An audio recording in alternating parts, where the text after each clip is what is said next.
It is Friday. It's opening day for the VandyBoys. We're going to talk all about that. Greyson Carter gets the ball in the bump for the first game. The game time has changed. You don't want to miss this. Keep it locked.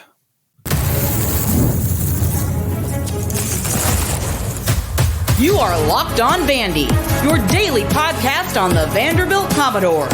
Part of the Locked On Podcast Network, your team every day. Welcome into the Locked On Vandy podcast on the Locked On Podcast Network. I'm your host, Corey Burton. Thanks for making Locked On Vandy your first listen every day. Thank you to the everydayers as well. We are free and available wherever you get your podcast and on YouTube as a part of the Locked On Podcast Network, your team every day. Today's episode is brought to you by FanDuel. Make every moment more. New customers, join today, and you'll get $150 in bonus bets if your first bet of $5 or more wins. So visit FanDuel.com/lockedon to get started. Today, we welcome, he comes from Dids in the Dugout on the SEC After Dark channel. It's Derek Vandegrift. Get excited. Derek, the starting rotation opening day is today, later on. Like, you watch this episode and then you watch the game. So the starting rotation is deep and it's talented. Greyson Carter gets the first start. He is going to be followed by Bryce Cunningham and Devin Futrell. And then Carter Holton, who is also been highly discussed. He's going to start the year in the bullpen, and that's mostly due to injury. He's trying to get healthy, and Tim Corbin's trying to bring him back a little bit slowly. But this rotation, like, who's going to end up as the Sunday starter? Is the rotation set in stone? Does Carter Holton work his way back? You know, does he jump into a midweek starter role and then come into the weekend rotation? Like, how is this rotation going to shake out with it being so deep? Yeah, that's kind of one of the things with Vanderbilt in the Tim Corbin era. They've never been short on arms, right? He comes in 2003, and just right from the jump, from the day they hired him, it's just been arm after arm after arm after arm. And, it's kind of a running joke for people probably outside of Vanderbilt. But anytime you get to Hoover, if you end up meeting up with Vanderbilt in that first game, you're going to get a freshman that throws 100 miles an hour that you've never heard before, because that's just what they do. They're always so deep. Tim's always bringing in great pitchers. And oddly enough, Carter Holton was that guy for the Ole Miss Rebels back in 2022 when we went to Hoover, thinking we had to get a win to get into that NCAA tournament before they went on that incredible run to the national championship. And we end up getting Connor Holton right out of the gate, and he comes out and he just shoves it, man. Incredible player, and absolutely incredible talent. A lefty, started last year, obviously. He's a guy that will work his way back into the rotation, kind of like you said. He's just not stretched out quite enough, it sounds like, to start the opening weekend in the rotation, but he'll absolutely be back in it. He's one of the more talented pitchers, not only in the SEC, but the entire country. He's got a 56-24 K to walk ratio in 50 innings last year, so the stuff is there. ERA a little over 4, which was, a little bit surprising from a guy as talented as he was, but, really you don't worry about it that much, just because the stuff is there with him. So, yeah, you'll see him coming out of the bullpen, opening weekend, whether it be today or tomorrow or Sunday, whatever the case may be. I imagine Tim will kind of feel it out and do what's best for the ball club at that point. But Connor Holton's definitely a guy that's going to get into the starting rotation. Now, one of the guys you mentioned, the guy starting tonight on Friday, Greyson Carter, that's a guy with an electric arm, man. Yes. A guy that I'm really excited to see. He can run it up to 100 miles an hour. Has hit it several times throughout this fall leading up to the season. His big thing's got to cut down walks, right? He's got to fill up the strike zone, trust his stuff, get it over the plate, and let it play. Don't try to overthrow and pull hitters. Trust what you have, get it in the strike zone, and let the batter make an out. Which, when you're running it up 95 to 100 the way he does, as consistently as he does, the batter's not going to stand much of a chance to get himself out to begin with. He'll blow the ball by most people in this league. Just an absolutely electric arm. Again, his big thing's the walks, though.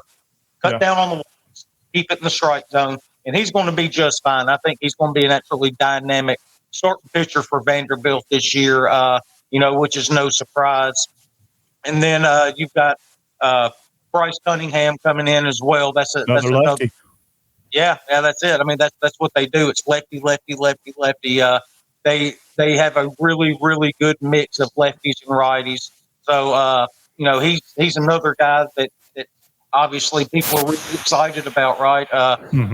Anytime you get into this program and you're one of the starters on opening weekend, you've got the good stuff. And Bryce is another one of those guys. And Devin Futrell, that you also mentioned in the opener, another lefty.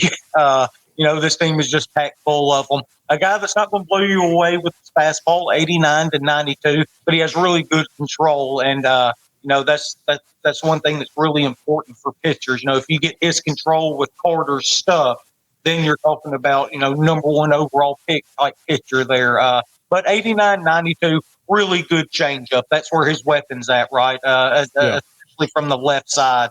When you get a lefty that can throw a changeup as good as he can, that can keep righties off balance, because that's the big bugaboo with left-handed pitchers. There's so many right-handed hitters in college baseball that you have to have something to offset them with. A lot of them, if you have a really good cutter or a two-seamer, you can even run away from them that can deceive them a little bit.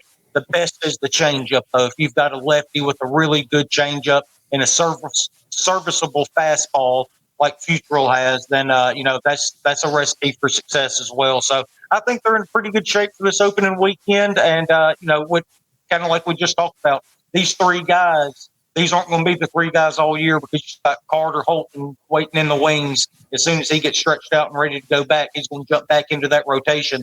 And one of these guys slides back into either midweek or weekend bullpen and make the staff even deeper.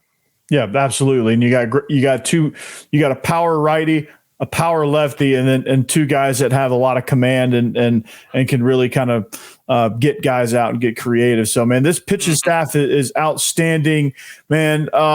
When it comes to like postseason play, when you have four guys, you get through, you have to get through SEC tournament, regionals, super regionals, and Omaha. So how important is it to have five healthy guys that can really run it up there? Yeah, I mean, that's kind of the thing. You want your depth for the regular season. Obviously, you want to run guys in there as much as you can to keep guys fresh for a postseason run. And that's one thing Vanderbilt throughout the entire Tim Corbin era. That's just kind of what they're built on, the depth of the pitching staff. And look, there's more guys besides the four we just mentioned. I'm probably not going to say this name right, so bear with me. But Andrew Dukanik, he is another right-handed pitcher that just has absolutely electric stuff. He was projected to be in the starting lineup by some sites, but he's just a sophomore guy, still kind of learning how to pitch in this league. But obviously, uber talented, mid-90s fastball, mid to high 80s slider, high 80s, low 80s curveball, an 83, 85 splitter, and a low 90s cutter. I mean, this is a guy that can go out there and legitimately throw 5 pitches, keep batters off balance, which is a huge deal when you're going up against the best of the best like you're going to do in the SEC. So that's another name that's not only coming out of the bullpen, but a guy, if something happens, he's going to slide right into that starting rotation if there's an injury or something like that. And, quite frankly, probably not ever miss a beat with that kind of talent and pitch mix that he has. So, this is a team that's super deep on the mound.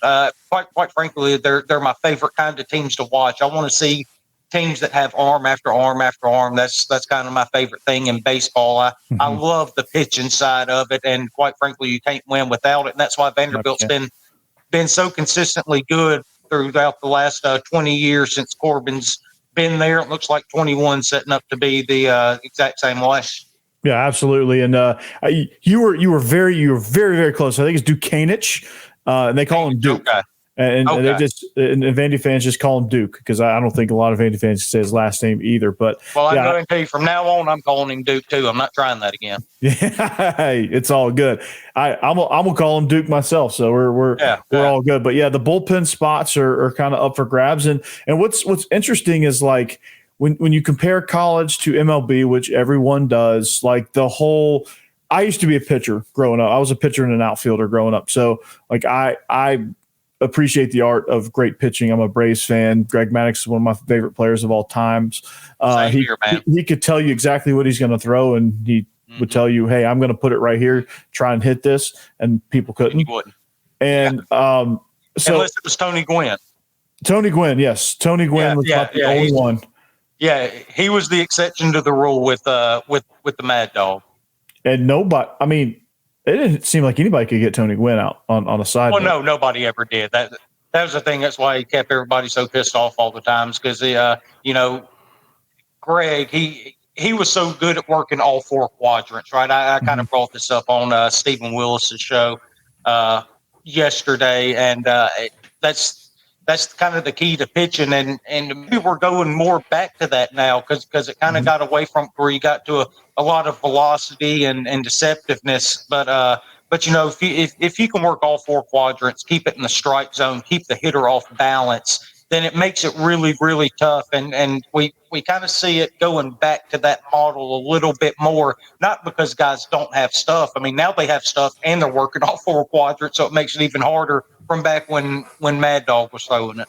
You work low and away at 96 miles an hour. That's tough to hit, man. Yeah, you ain't lying, man. That's hard to get catch up with. Yeah, no doubt, man. So, but no, what I was saying though, it's funny how like things play out in college baseball postseason the same way they play out in MLB postseason. Like all throughout the regular season, you have these teams that have the best records that mash, like the Braves, the Yankees, teams like that just destroy the baseball and just give a lot of souvenirs away. But then comes postseason time. If your rotation is not strong, then it's you can't get anybody out all of a sudden because the intensity ratchets up. So to have depth, quality depth is extremely important. And we're going to take a quick break here, but Derek Vandegrift is going to stay on with us. We're going to talk bullpen because that's the important second layer of depth. More importantly, the closer role, but we can talk about some other guys and how they fit in the middle innings and late innings setting up the closer. So we'll get back at that here in just a second. Stay tuned. All right, this episode is brought to you by FanDuel. That's right, FanDuel. Make all of your bets. Get buckets with your first bet on FanDuel, which is America's #1 sports book, because right now new customers get $150 in bonus bets with any winning $5 bet. That's $150 if your bet wins. So bet on all your favorite NBA players and teams with quick bets, live same-game parlays, exclusive props, and more. So just visit FanDuel.com/lockedon and shoot your shot. FanDuel is the official sportsbook partner of the NBA.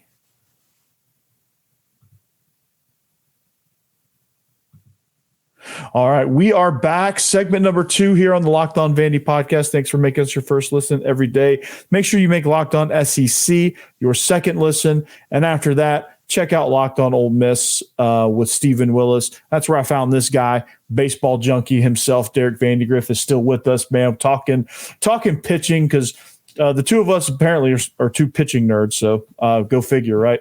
But talking about we talked about Duke being a reliever. Does he fit in the closer role? Like I know there's a battle here, and it probably won't be solved. It probably won't be decided on even in this series. It'll probably take the entire non-conference slate to kind of figure out who your full-time closer is going to be. But Dukanich is the Duke is somebody that's an option. But if he's looking to be a spot starter, he might be more in long relief if somebody is just having a tough day. But Sawyer Hawks in the closer role, right-handed pitcher, electric stuff.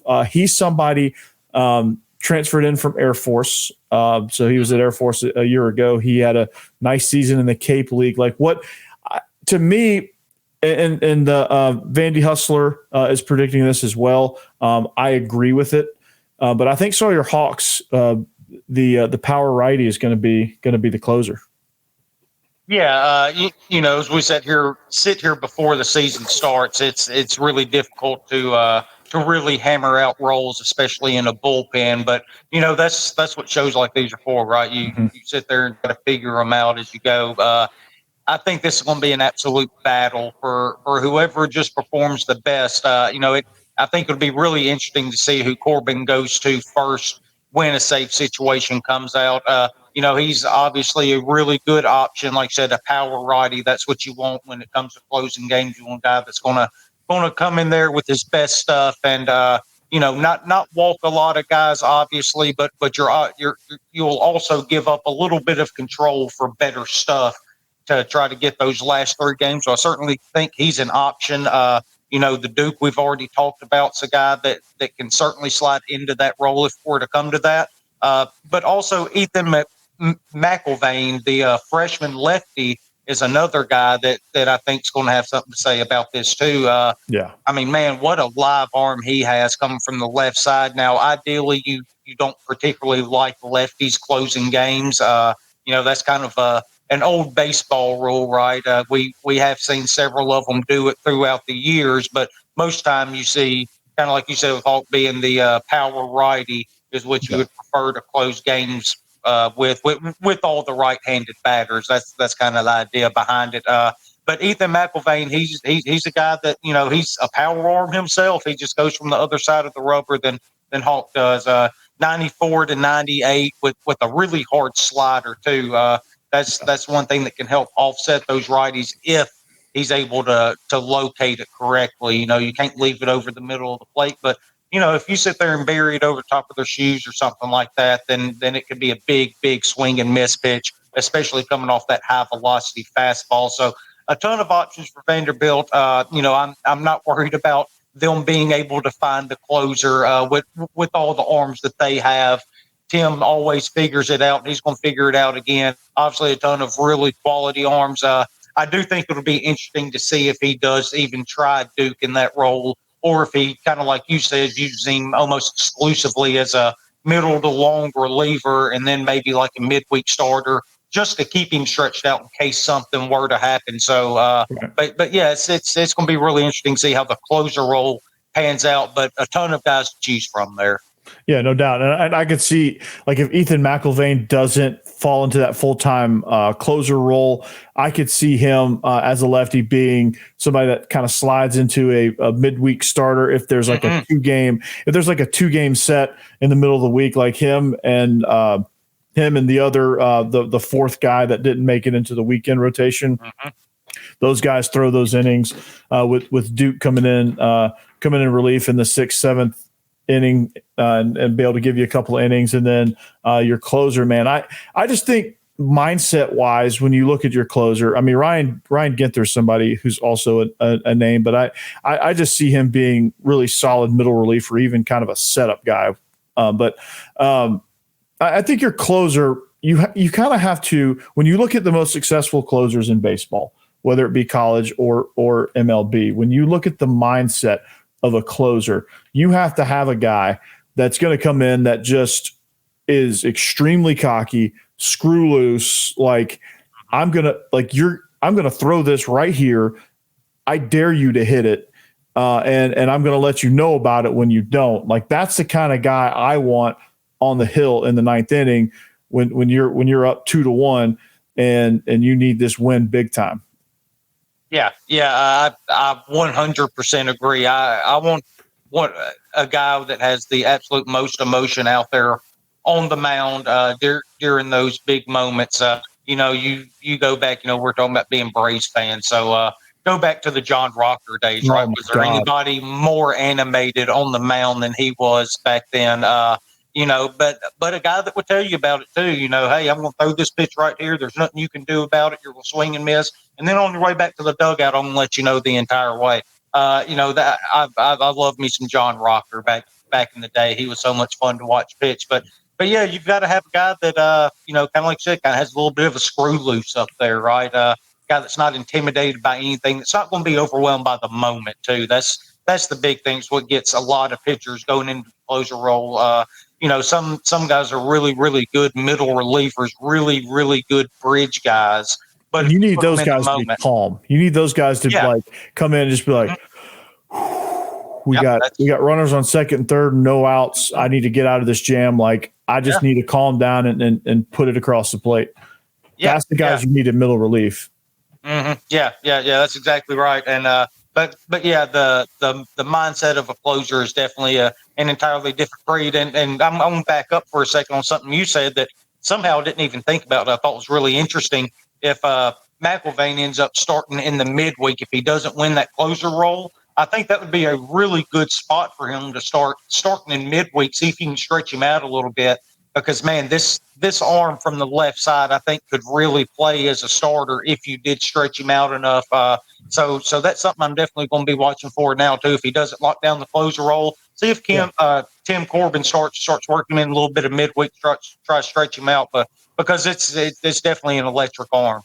Yeah, no doubt. I mean, it's one of those. He's one of those guys that he comes in a very highly regarded freshman. Was could have easily been in the first 3 rounds of the MLB draft, and he comes in with a lot of promise around him. So he's somebody that's going to be the future of this starting rotation. So to me, why not put him in long relief as a freshman to get him some innings? But like, hey, we just Greyson needs a week off. We're going to give Greyson a week off and let him serve in the weekend bullpen, and we'll throw McIlvain in there against like Presbyterian or whoever's on the schedule, like randomly. So, like Dayton, like that's it, or Eastern Kentucky, that's a McIlvain game right there, but like this bullpen is probably going to change 150 times every weekend. It's just going to depend on who's hot, who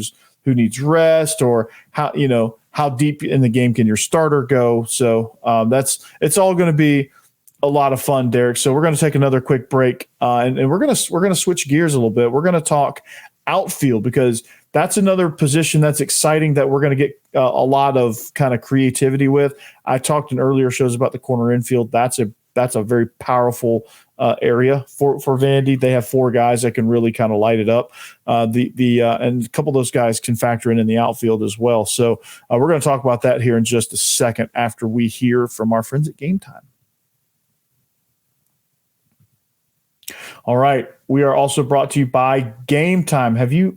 What would you do, Derek, with $100 in Vegas if you had an extra $100? Well, I'd probably come home and pay my house off because I would hit every bet, guaranteed. There you go. So yeah, I would hit the blackjack tables. It's a long game, man, and then it's a good investment. So the Gametime is fast and easiest way to buy tickets for all sports, music, comedy, and theater events near you. And the reason why you would have an extra $100 is if you use the promo code Vegas100 when you buy a big game ticket, you get $100 off. So you use that extra $100 at the blackjack table or craps or whatever your game of choice is. So with killer last minute deals, all in prices and views from your seat, their best price guarantee, Gametime takes the guesswork out of buying tickets. So there's a lot of things that you can that they offer. Gametime has deals on tickets right up to the start of the event, even an hour after it starts. It's the best place to find last minute seats. So find exclusive flash deals and sponsored deals on tickets for football, basketball, baseball, concerts, comedy, theater, and more. With zone deals, get this, Derek. You pick the section and Gametime picks the seats, and you get big time savings on that. They have promos with that. And the Gametime guarantee means you'll always get the best price. If you find tickets in the same section and row for less, Gametime will credit you 110% of the difference. So take the guesswork out of buying tickets with Gametime. Right now, all Gametime users get $100 off big game ticket with code Vegas100. Terms apply. Just download the Gametime app and use code Vegas100. That's VEGAS 100. It's right here on the screen for $100 off a big game ticket. Or if you're not going to the game, just use the code Locked On for $20 off your first purchase. That's like 3 bets. So download Gametime today. Last minute tickets, lowest price guaranteed. All right, welcome back. We are in segment number 3. We're going to wrap up the show here in a few minutes. But with these last few minutes, we're going to talk outfield with my man Derek Vandegrift. Where can we find you, Derek? You can find me on Twitter. You can see it down there at Little Fat Dids. And then I have a show, Dids in the Dugout, on the SEC After Dark YouTube channel. I've got a couple buddies that do it with me, Chad and Hitch. We talk all things Ole Miss sports, really, football, basketball, baseball. But baseball's kind of our thing. You know, we've kind of just drug along until we got to this season, and now that baseball's here, we'll cover a wide variety of baseball, not just Ole Miss baseball. We're all 3 big baseball fans, so that's kind of what we do. Really look forward to the season starting, and especially SEC. It's, you know, there's nothing like SEC baseball. I've mentioned it before, but I've been following it for 20 years now. It's the absolute best in the country, and to me, you know, I know sports hosts and all that, though. It's all about this being the dead time of the year, right? The NFL's over with. There's no football, whether it be pro or college, and college basketball's going to be wrapping up here in another month or so. Dude, this is my favorite time of year. I'm going to get college baseball. Major League Baseball starts up here, you know, in about another month or so as well. So this is my favorite time. I absolutely love it. So I'm excited about it. Yeah, absolutely. When football ends and baseball starts, there's not a very big gap there. So I'm excited too. I'm a big baseball guy. I'm not a basketball guy, but you know, football lasts long enough and will overlap with baseball most of the time. So it's best of both worlds for me. But let's talk outfield, man. Like, I love outfielders. I played right field, but the projected starters in the outfield, which is R.J. Austin, who I've described him as a Swiss Army knife. He's a right-handed infielder by trade, but he's going to end up playing in center field. Troy Lenev, fifth-year senior, leader back there, and Calvin Hewitt, also a senior, going to probably play out in right field. A couple other names, and I'll let you kind of fire away from there. Braden Holcomb, who's also a utility guy. He's like a power utility guy. He is a super freshman. He is third baseman by trade, but can play a lot of different roles. Jack Bolger, when he's not catching, he can play in the outfield a little bit too. And then, you know, some of these guys that aren't playing in the outfield, they may slot into DH as well. So a lot of options there. Who jumps out at you in the outfield? Well, first of all, it's Troy, the fifth-year senior, right? A guy that's been around the program a long time. He's going to bring a lot of experience back. A super talented kid that's really been derailed by injuries, which is really unfortunate. I don't care who you play for. I don't want to see anybody's career derailed by injuries the way his has.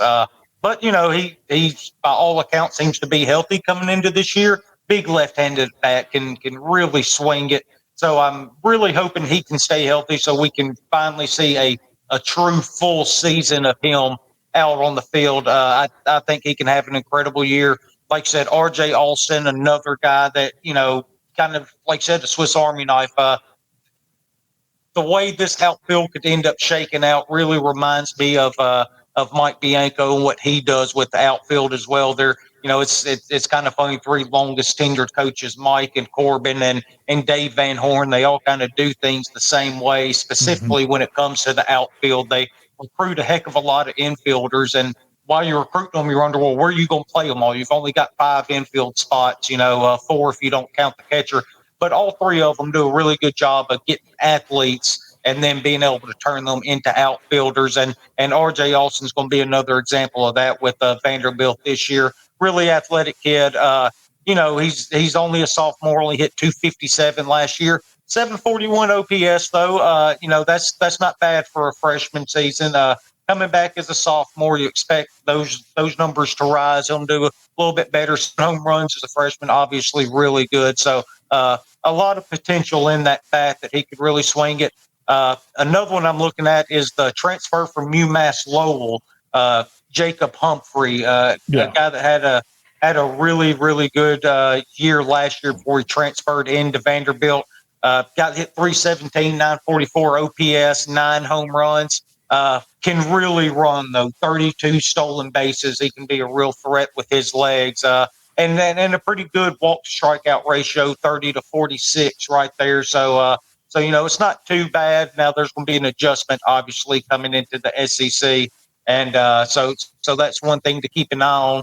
And another guy that really swings it, he's another transfer, Jaden Davis. I think he's projected for the most part to be a designated hitter for Vanderbilt this year, but he comes in and gets some time at second base too, I think, also. Yeah. But kind of like to my point earlier, though, coaches like Corbin, they just put their best guys out there, and he's got a really athletic frame that I think could play in the outfield if something comes to the point to where you have to keep his bat in the lineup, but need to push him out of the DH role and need to fill one of those outfield spots. He's a guy I think could slide out there and could handle it just fine, especially if you push him into like left field, something like that, right? Something that doesn't require a whole bunch out there to play that position. But he's a guy that hit really well last year for 358, 9 home runs.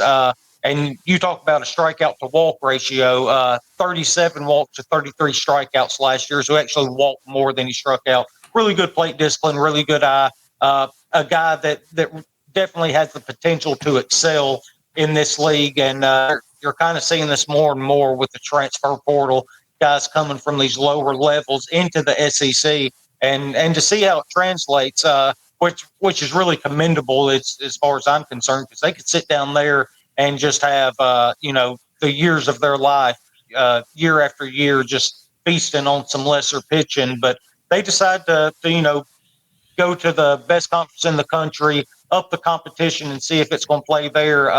They could get drafted at the lower levels, but they want to try it here and challenge themselves. So that's one thing I'm looking at too with Jaden there. He's another really good bat that I think is really going to play a role for this Commodore team. Wow, man. This is so the old saying, time flies when you're having fun, right? So yeah. that's gonna wrap our show here with the Locked On Vandy podcast, man. Derek, I greatly appreciate you coming on. I know you're expanding your stuff with baseball, and we hope that in addition to Ole Miss, Vandy can be part of your lineup there. But man, guys, if you want to watch a really true baseball guy, right here on the SEC After Dark channel, because that's I host with Stephen Willis on SEC After Dark, and he's on our channel, and man, Derek Van, there's very few people that do it better than Derek Vandegrift. So much appreciated for you joining me, man. It's been great. All right, man. Yeah, I appreciate it, and I appreciate the kind words as well. We definitely work hard on our show too. So I look forward to come on here and talk some more Vanderbilt baseball with you throughout the year. Though I'm definitely going to be keeping my eye on them and keeping up with them. So it's going to be a lot of fun as we get the season started.